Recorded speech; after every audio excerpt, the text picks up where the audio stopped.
ఈరోజు మనం ఉప్మా ప్రిపేర్ చేసుకుంటున్నామండి. ఇందులో ముందుగా 1 కప్పు బొంబాయి రవ్వ వేసి వేపుతున్నాను. దీనిలో 1 స్పూన్ జీలకర్ర వేసి వేపుకుందాం.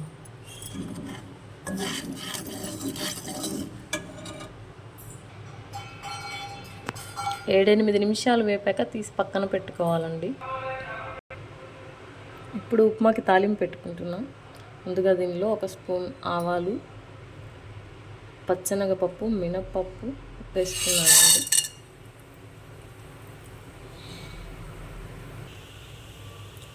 ఇప్పుడు దీనిలో అల్లము, 2 పచ్చిమిర్చి వేస్తున్నానండి.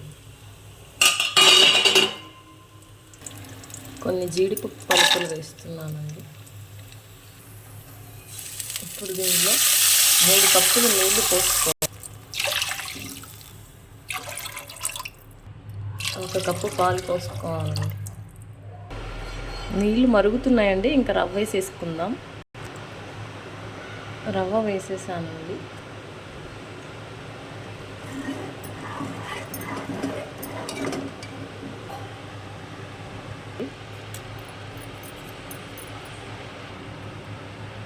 పాలు వేసాను కదా, అందుకు సాల్ట్ లాస్ట్ వేసుకోవాలి, లేకపోతే పాలు విరిగిపోతాయి అనేసి. ఇప్పుడు మన ఉప్మా రెడీ అయిపోయిందండి.